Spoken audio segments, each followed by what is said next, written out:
You're listening to the Ground Transportation Podcast with Ken Lucci of Driving Transactions and James Blaine of PAX Training. Learn how you can build a thriving transportation business with real profits, repeat clients, and enterprise value. And now for your hosts, Ken and James. Welcome to another exciting episode of the Ground Transportation Podcast. Welcome to the studio. Unfortunately, my partner in crime is James Blaine from PAX Training, is at an undisclosed location training chauffeurs, so you're going to have to put up with me today only. This is something new. This is going to be a kind of a monologue. I've been wanting to do this for a while. We're going to put this message out in a variety of forms. I'm going to describe a little bit today kind of myths and misconceptions on what companies are worth, what values they have, what is important, what sells, what doesn't sell. And there's a lot of misinformation out there. And I've been doing this since 2018. I always tell people, look, don't take my word for it. Talk to potential buyers or talk to operators who bought companies in order to dispel the myths I'm going to talk about or, confirm the facts that we're going to talk about. Everything we're going to discuss today is absolute, the truth based on my involvement in the industry, review of 270 plus companies, and intimate knowledge with 100 plus transactions. Okay. So let's get started with, we have two types of customers at Driving Transactions. 65% of what we do is working with transportation company owners needing assistance, being to grow, being more profitable, borrowed to buy large assets. They want to get their financials in order to be able to do business with traditional banks. They're buying companies. We do a lot of buyer due diligence. And then we work with sellers. We're engaged by sellers to do enterprise values.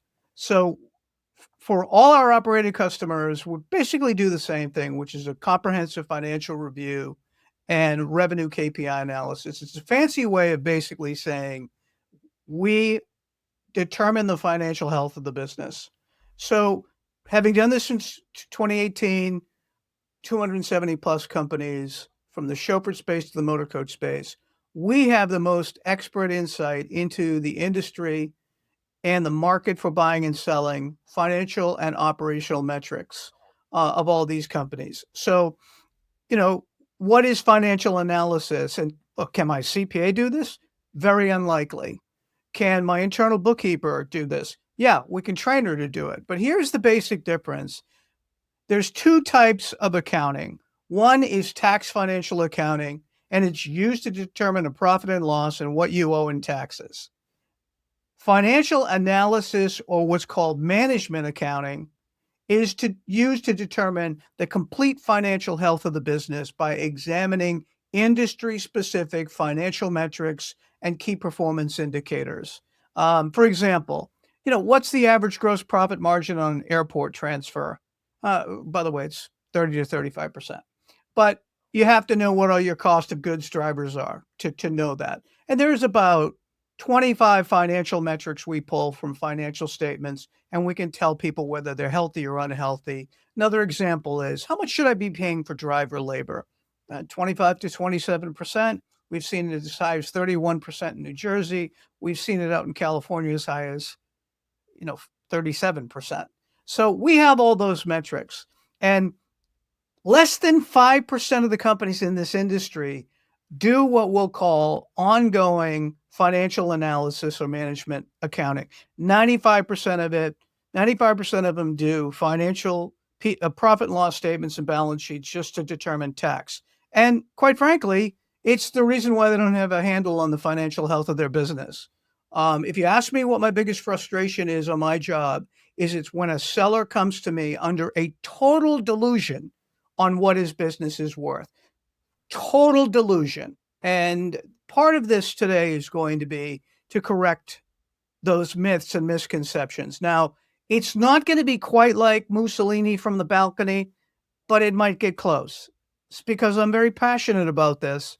And I want people, operators, to find out the truth of what their businesses are worth long before they decide to sell, long before they think that the sale of a business is going to fund their entire retirement. So let's start with the reality.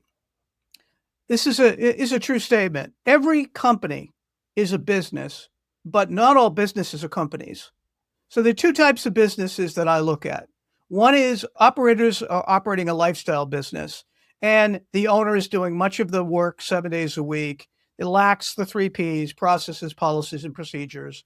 Very poor financial practices and record keeping, very poor financial trends, low or no profits, low EBITDA, which we'll get into later.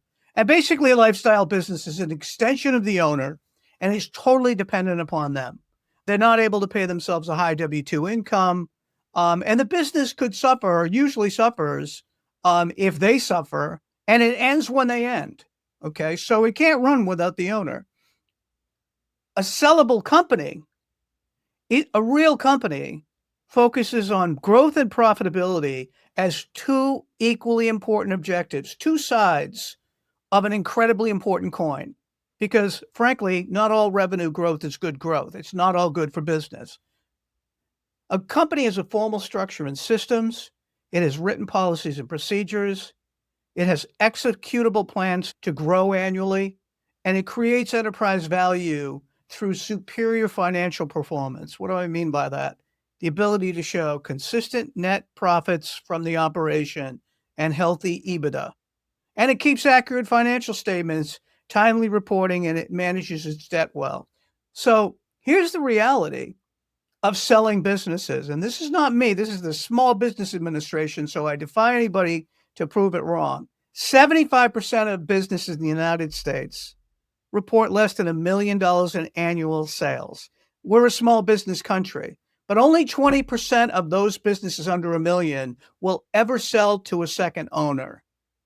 Now, 20% of U.S. businesses report revenue $1 million to $30 million. Now, that's an incredibly large swing, okay? That only increases the probability of sale to 35%. Now, I will tell you in this industry, what's ignored is the fact that a 7-day-a-week business is not as exciting to a new generation of business owners as a tech company, as a digital marketing company, et cetera.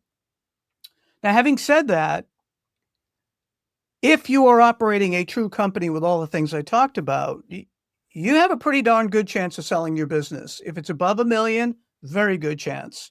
And we'll talk about the below $1 million as we go through this. Now, the one thing I want to tell you is this industry is going through what I call M&A Mania, okay? But you got to realize something. For every successful transaction you hear about, there are 4 that don't sell because the sellers are totally unprepared for the process. Their financials are a nightmare. The sellers are unrealistic as to price and terms on what they think their businesses are worth. We actually just, parted company with a client that was way out of the league on what these businesses are worth. No bank would finance it. No buyer would buy it. Businesses have fatal flaws, and the buyers don't want to fix your problems. Okay, and that's why businesses don't sell.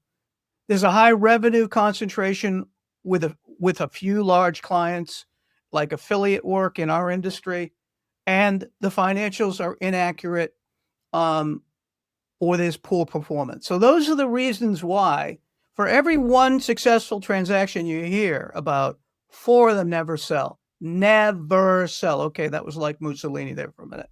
Okay, so let's talk about, again, a well-prepared company has a 3 times better chance of selling than a company that is not profitable, that's not prepared to sell. Ideally, you want to prepare to sell your business 3 years in advance.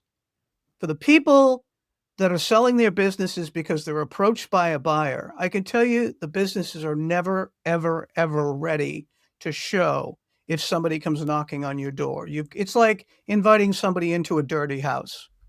So why is it that only 25% of private businesses ever sell as a general rule? Number one, there's no year-to-year growth in revenue and profits. Those are equally important. A lot of people in this industry like to brag about their total revenue. And I have looked at companies that have grown from 10 million to 20 million in 5 years that are absolutely worthless and upside down because they have so much debt and they have lack of profitability. So year-over-year growth in revenue and profitability is critical. The profits of these businesses are below industry averages and they're consistent losses. That's why they don't sell. There are major flaws with the businesses, and the buyers don't want to fix them. Okay. And that could be financial problems, operational issues, personnel problems. The big one is old vehicles. No offense. The companies that don't sell are the ones where the vehicles are past their prime earning years. They're way past in mileage or years, and they could break down and people don't want to use them, so they need to be replaced. The other reason three out of four don't sell is there's no brand recognition, no value niche, no market presence. So I can tell you that the top three companies in every market, I'll go out to say the top five, have twice the chance of selling. Um, the other reason why businesses don't sell, 75% of them don't sell, and this is critical for small companies. And this is for, this again, don't take my word for it. Talk to any other buyer out in the marketplace. The business could easily be duplicated for much less than the seller is asking. So if you're a less than $1 million operator and you're asking some exorbitant amount of money, what the buyer is going to say to them is, wait a minute, what if I started from scratch? Would I spend this kind of money? Okay, would I spend what this guy is asking? Big problem for companies under $1 million. I would argue under $1.5 million. The sellers are just really unrealistic on what their businesses are worth. The business has always been a lifestyle job for the owner, and it can't run without them. Nobody wants those businesses. Nobody wants the business today when they're not on an existing operator is going to pay much less if the labor to run the whole business has been provided by the owner, right? It's a lifestyle job, right? Great. You've made a great living, but if something happens to you, the business suffers. And the other reason is they don't sell. Three out of four is they're unprepared, and the sellers are in documentation, financial documentation, and they're uninformed sellers who think selling is easy, selling is fast, and they're the ones that set the prices. Let's just clarify a few things. Number one, selling takes to do it right and to get the most value. It takes a long time. It takes time to prepare the business. We're going to talk about that today. It takes a long time, and the market sets the prices for these businesses. Okay. Undeniable truths about buying and selling businesses. Number one, the most profitable companies sell first. Accurate financial statements and provable profits sell businesses. Not what your revenue is, not what you think your domain name is worth, not what your uninformed lawyer or uninformed CPA who's never transacted a business tells you. It's the market that dictates it. The market and the industry dynamics determine the ultimate price and sellability of the business. And the real value of a business is what a qualified buyer is willing to pay for it. Now, in our industry, statistically, about 68% of the limo companies in the United States post less than $1 million worth of revenue. Now, I could sell them. We've sold quite a few companies that are between 500 and $1 million, but they take a long time. And when they have the attributes I just talked about, they don't sell. Because the reality is the average $1 million landscape company posts 3 times more profit than the average limousine company that does less than $1 million. Why? No one cares how old the mower is. Nobody cares who's behind the mower. The insurance is cheaper. The owner is doing some of the work. Okay. And the reality is it's a Monday through Friday business. Remember that when you're thinking of selling your company. And we can sell them. It just takes the best ones are the ones that sell in that category. So let's talk about what really we tell people to focus on. First of all, the time to focus on what your business is worth is not when you want to exit. Ideally, it's 3 years before, 5 years before. 3 years before is good because if there's problems, we need some time to correct the problems. Real value is created by executing proven strategies to grow profitably every day. You can't juice your value for 6 months. You can't juice your profits for 6 months in a good market and expect it to change the value of the business. Value of the business is determined over the last 3 years, okay? So focus on profitable growth only, net profits, not just churning money. So those shuttle contracts that are not making you a lot of money, those are actually costing you because they're just not adding the gross margins that you need. Manage using monthly financial metrics and KPIs and fix what's unhealthy. Fleet size is not a measure of success, and neither is top line revenue. The most profitable businesses in this industry that sell have 30% of their revenue coming from non-in-house fleet vehicles. That's making a good 30-35% margin. The businesses that sell have maximum owner W-2 income. A business that cannot pay its owner a W-2 salary are not sellable. By the way, if your CPA is telling you to take year-end distributions as your compensation, they're wrong. Because, not to get technical, a distribution is a balance sheet item. You need your income on the W-2 that I can add back. You need your W-2 income on your P&L so I can add you back in. We tell people to create predictable profits, and it's much more important than just revenue growth. Profit solves all problems. And the other thing I'm going to tell you is, if you think there's a large pile of cash waiting for you when you sell your business, and that's how you're going to fund your retirement. And I've had too many disappointing conversations with 65-plus-year-old operators who have no savings and think that this is going to fund their entire retirement. You will be disappointed. Now, unless you're in the top 5% in terms of total revenue in the industry, top 5%, net profit and EBITDA, those three things. But the average company out there, it's going to help you with your retirement, but it's not going to fund all of it. So the top 5% owners out there that I've dealt with for 5 years or 7 years longer, the top 5% pay themselves and family members very well in a W-2 salary. They take money off the table annually and they invest outside their primary business. Okay. They use their business as cash flow to buy commercial real estate, rental properties, investment accounts, and other businesses. They don't just buy toys. The most profitable and the most successful sellers, the top 5%, pay themselves extremely well. They make a profit enough to take a good W-2 salary, take money off the table annually every single year, and invest it outside the primary business. That's the key, because you're diversifying your financials. If you think you're going to retire on the sale of a limousine company that is doing a couple $1 million, unfortunately, you're not. And again, 68% of the businesses in this industry do less than 1 million. So if you're banking on that, it's a problem. And if you're buying toys along the way, I'm seeing the Rolexes on Facebook and the real expensive, toys, et cetera, you're going to be disappointed. Take money off the table and invest it in other things. Okay. So let's talk about the companies that can sell. Let's talk about the attributes of companies that sell. First of all, the number one reason why people buy companies is because they're profitable consistently, both revenue and net profit. So if you've posted losses on your P&L and you had made money this year and think, oh, this is a good year to sell, that's not what banks and buyers want to see. They want to see consistent profitability. They want to see growth in revenue, but as importantly, growth in profit.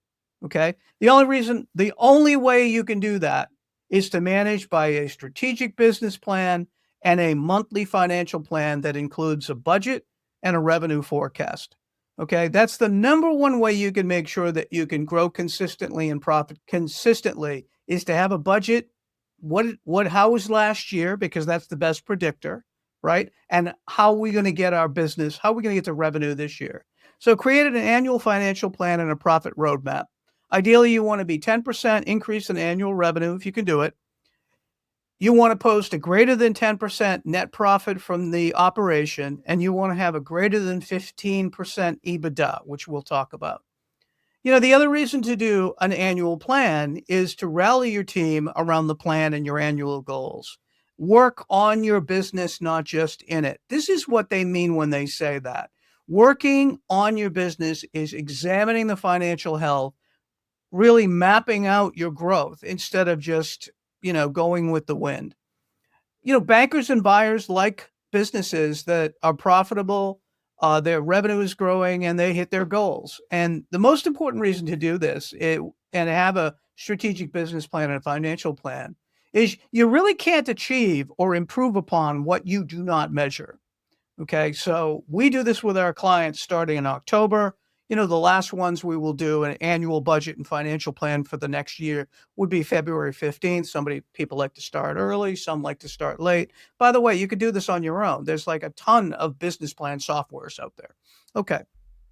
Number two, the companies that sell are pricing services to create financial success. Demonstrated financial success. Okay. You want to be in far as your market is concerned, you want to be in the middle to high end of your market. Low end, low price companies don't sell. Okay. They just don't. Nobody wants that. So price your services to create financial success in both net ordinary income, net profit, and year-over-year EBITDA. The only way you can do that is when you know your financial metrics. Okay. Low profit or low margin, low profit businesses means that the sellers are not managing their expenses. They don't know their profit margins, and they lack pricing for predictable profits. If you don't know how much it costs you to do a trip, how much do you spend in labor as a percentage of income, fleet expense, fuel, fleet insurance, et cetera, you can't predict your profits, but you can if you know the healthy metrics you're operating under. So sellers who price for predictable profits are creating long-term enterprise value. So you're not just having a good year, but you're building on 3 or 4 or 5 years of really good performance, regardless of what the economy does. If you have a handle on your business, you can adjust accordingly. Okay. So the cost structure of your business and your desired profit should dictate your pricing, not whatever your competition is charging. Okay. Here's a safe bet for you. Make the assumption that your competition has absolutely no idea or handle on their financials. Be the one in the market that knows your financials and prices accordingly. You are better off doing 5 very profitable trips or 7 very profitable trips than 10 trips with low margin. Nobody wants that. Create financial performance on all your services and all the contracts you're going after and all the vehicle types so you know your gross margins, and we can help you with that. Establish and maintain gross margins that are above industry averages on all services. So I'm going to just give you some general stuff.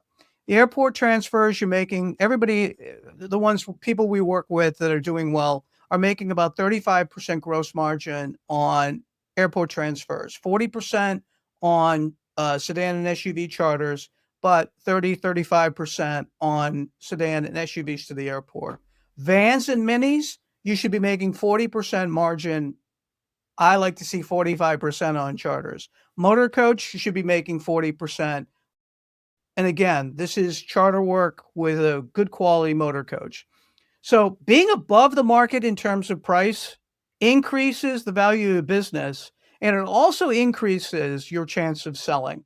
Okay. Lowest price companies that do a ton of airport work and they do a ton of affiliate work are not worth anything.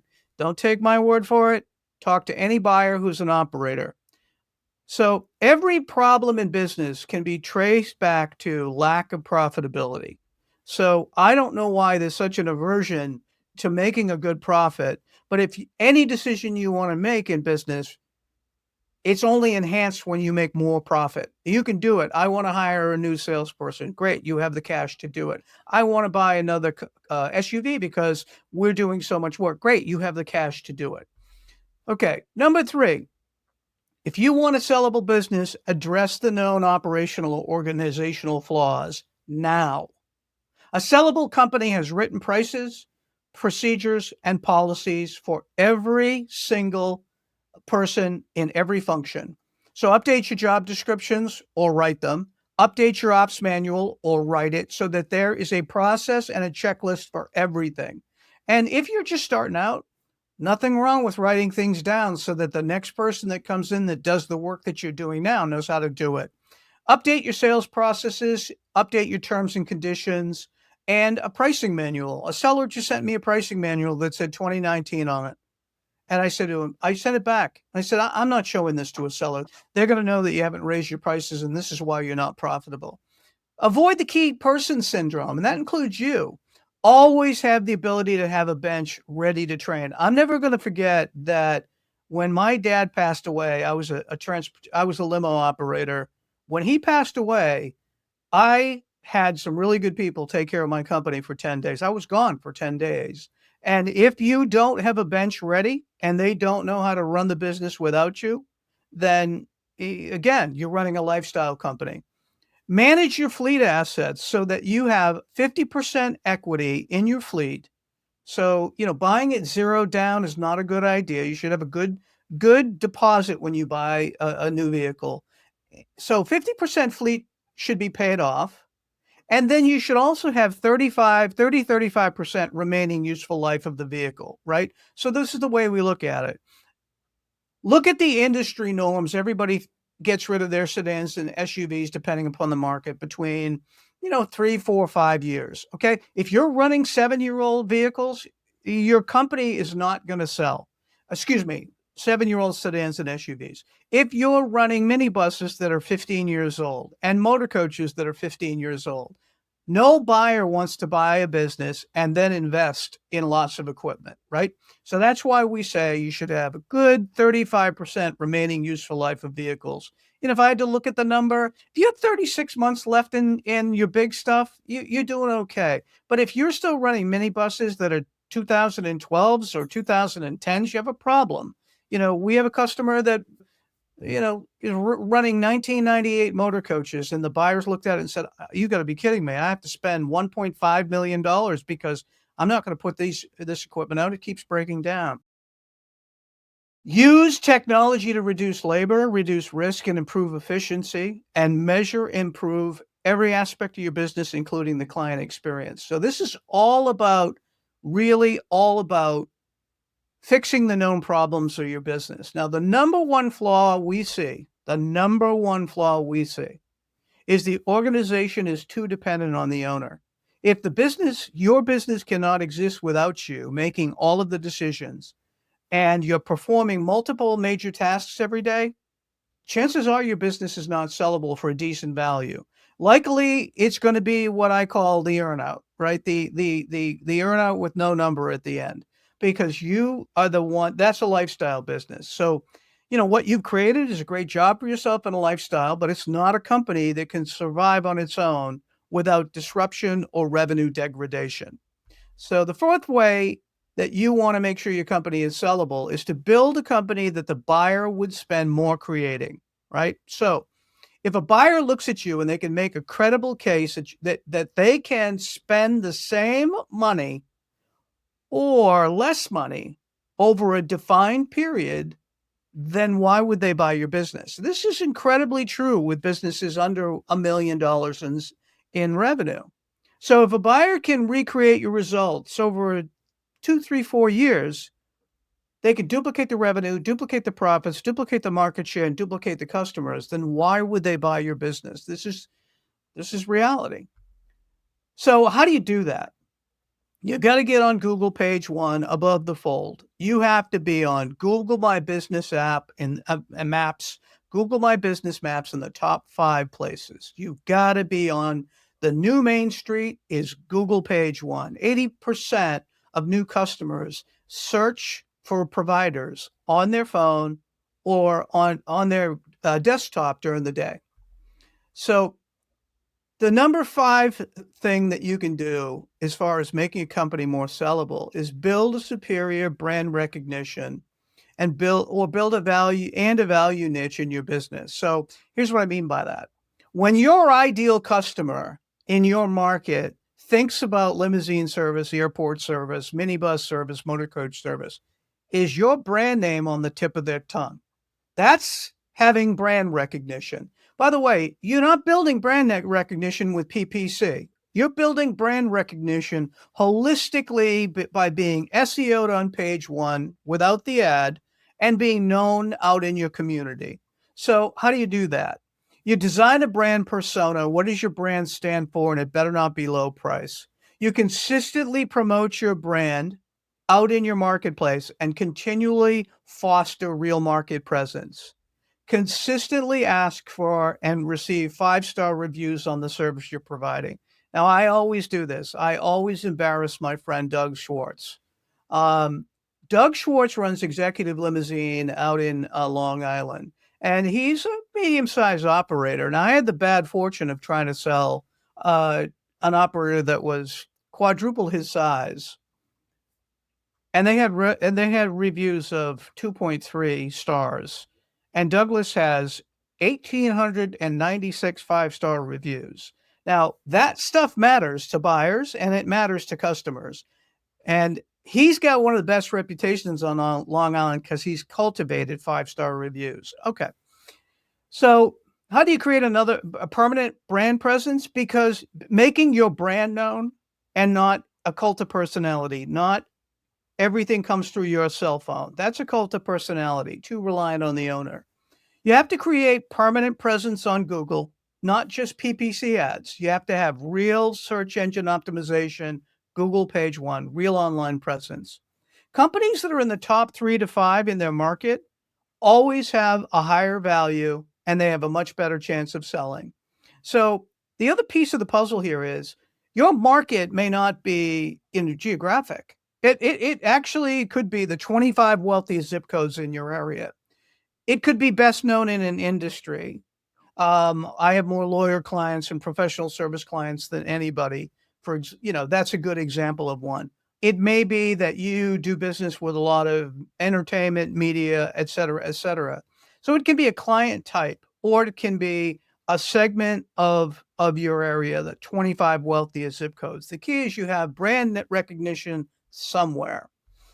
Number 6, assure that the company is not dependent on a few large clients. So this is an issue in our industry. So buyers want to buy companies that have a growing, diverse customer list. And you want to see 80% of your annual revenue spread among up 100 to 300 clients. Most of the time when we do reviews, we see 80% of the revenue is tied up with 100 clients, which is good. But if you have revenue concentration, if 10% of your revenue is tied up with one client, okay, it's a problem. If 20% of your business is tied up in affiliate work, and it's 1 or 2 affiliates, it's a problem. And this is not me saying it, it's the market saying it.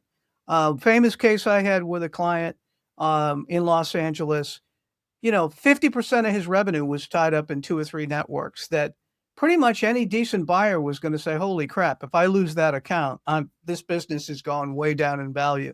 The seller was not accepting of that, and that's why his business never sold. So the best way to achieve exceptional value, sell more stuff to the same people. Continuously engage your existing and past customers. Nothing says success like continually repeat customers. Always remind them of everything you do. Here's a misnomer. They're not sitting on your website going page after page to figure out what you have. You have to continually, repeatedly let them know what you do.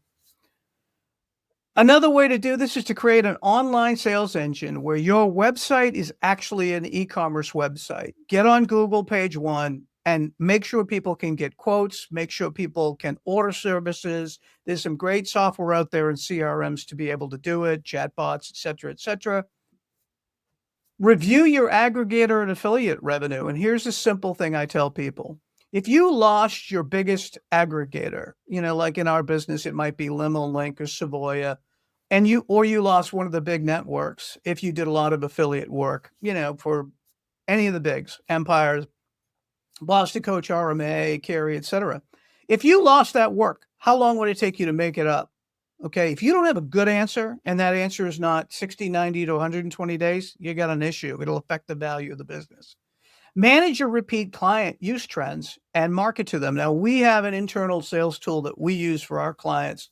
It's basically a sales heat map where we look at the past few years to determine the biggest clients and look at the revenue trends. Are they using you for more or less? Now, we do it simply. Red for they're using you less, yellow they're about 10% down, and green is they're above the last reported period. So 24, they did more business with you than 23, right? Great stuff. But if you're not measuring that, you're also losing a lot of sales. You're taking your clients for granted. So we recommend that you compare the use trends of the last 2 to 3 years. And also, you compare your next 90 days to look at where your business came from last year and reach out to the largest ticket clients. So we do that with our clients with a sales forecast. Use this opportunity to look at how they're doing business with you, to visit them, refresh the relationship, and discuss your full capability. I mean, I can't tell you how many times people say, "Well, I didn't know you had a motor." They did. My customer didn't know I had a motor coach. They didn't know I had that new minibus that was 45 passengers, et cetera, et cetera. So again, good practices with customers. Number 7, the biggest thing I will tell you is create a real company. To create a real company, it has lots of P's. It has good profits. It has an exceptional team of people. It has processes, policies, procedures, and it has a principal, an owner who is focused on strategic planning, operational supervision, and financial oversight. In other words, it has a principal owner who is focused on working on the business and what comes next and how are we doing instead of someone who's working in the business. So people laugh at me when I say this, but the owner should make them the least important person in the actual day-to-day operation of the business. I mean, I've owned 5 different companies. And if I wasn't at 3 o'clock in the afternoon, I wasn't doing something I love to do, there was a problem, right? Everybody at my limousine company knew how to run it better than I did. So owners should focus on strategy, key customer relationship, business plan execution, and ongoing P&L and financial management. If you're leaving your financial management to your CPA, number one, you're not maximizing profitability, you're not maximizing your income. They don't care and they don't know what you should be making for gross margin, what a good industry average, et cetera. But they'll tell you how much you owe in taxes. So the owner should, again, work on the business and not in the business. Okay. And I have a question for you. If you're not going to do it, who's going to do it? If you're knee deep 7 days a week in the block and tackling, taking reservations and dispatching, who is working on the plan to grow this business? And there's a big reason why businesses don't grow. And this is the number one reason is the owner doesn't replace themselves in the primary roles. Okay. So the number one P, it's profit. It's the only indicator of success.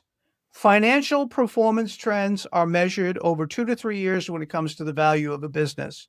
And it really speaks to the long-term viability of the business. And it is totally used for enterprise value. If you have no profits, you have no value. So in our industry, net ordinary income, profit from the day-to-day operation, should be between 8 and 12%. Best we've ever seen, 19%. But the average company out there, the average company is doing 8 to 10.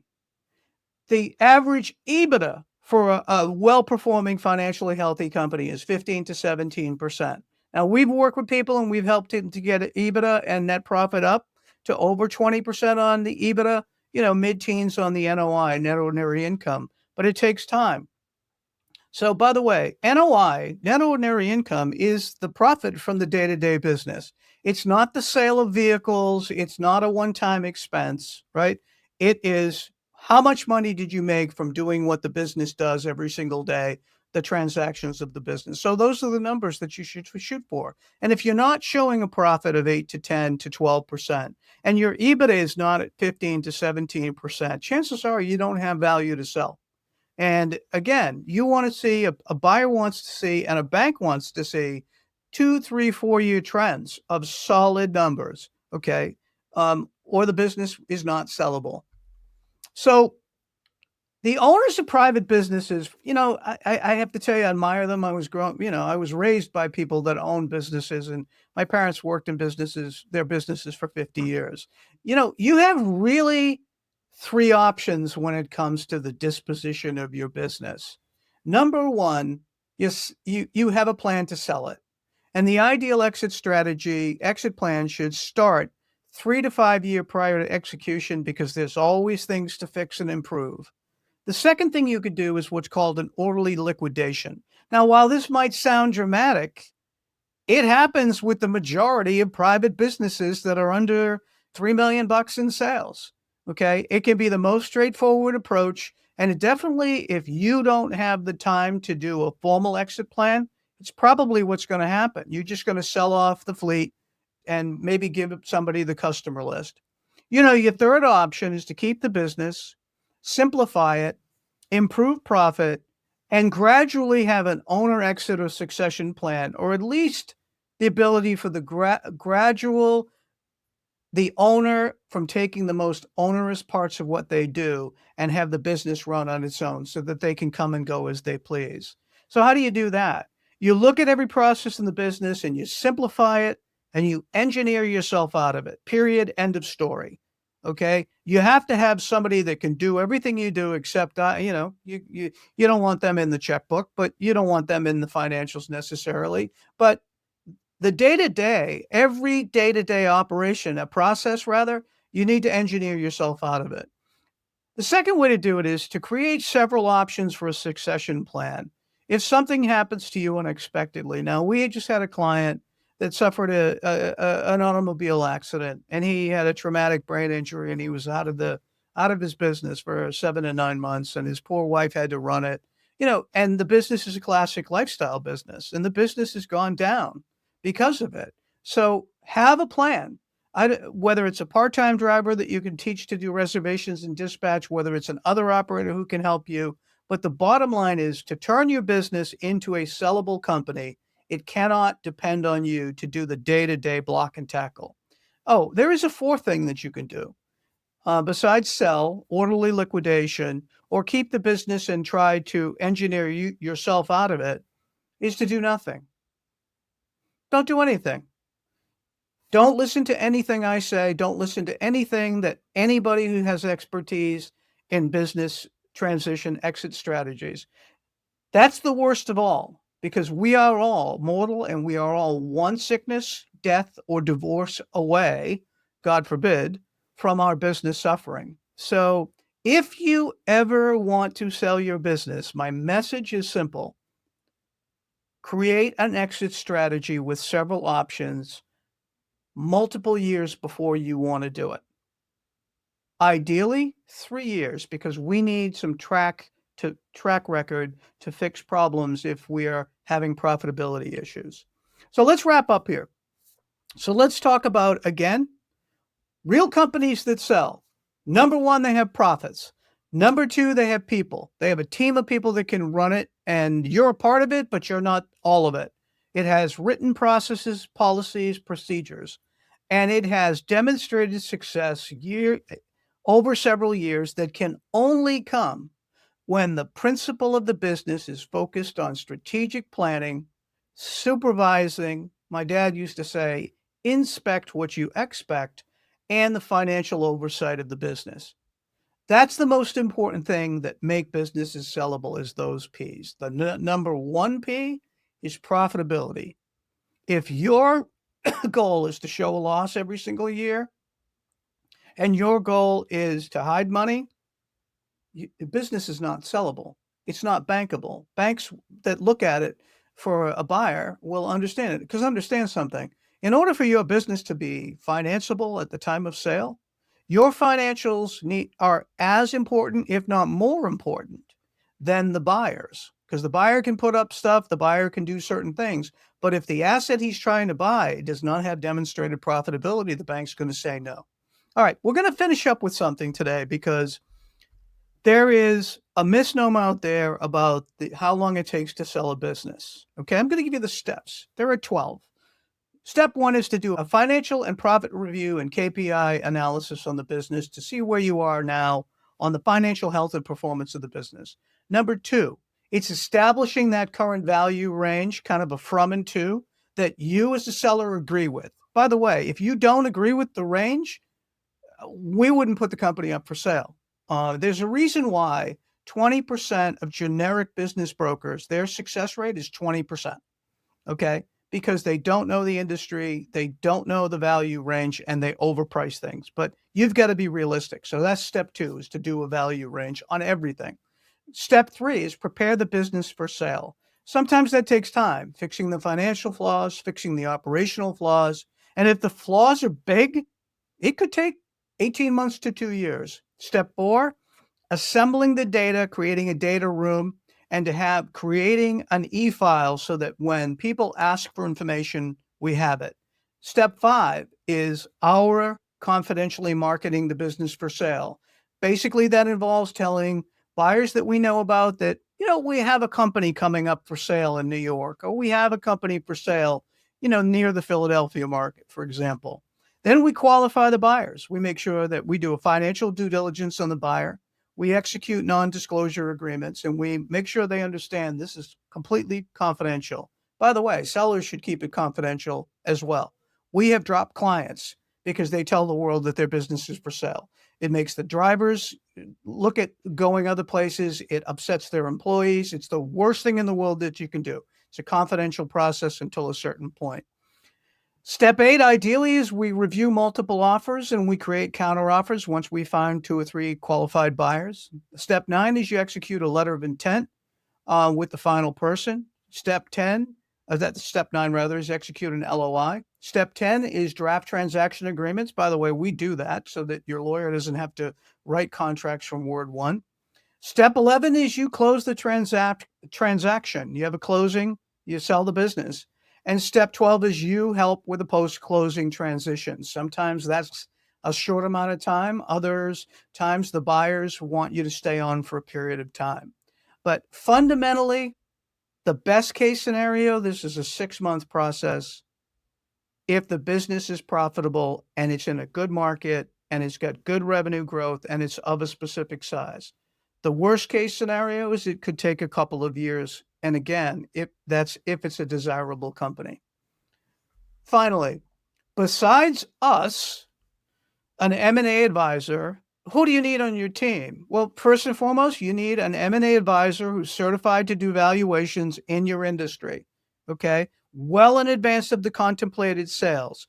By the way, it's not your CPA unless they have M&A transaction experience, and it's 30% of their practice. If M&A is 30% or greater, go with God, use your CPA if you don't believe what we're saying, if you want to go in a different direction. It's also not your lawyer unless they are in an M&A transaction attorney. If they're a commercial real estate lawyer or a generalist, they're not the person to represent you, okay? M&A advisors facilitate sales. Most lawyers, if they're not directed properly, kill sales. They kill deals.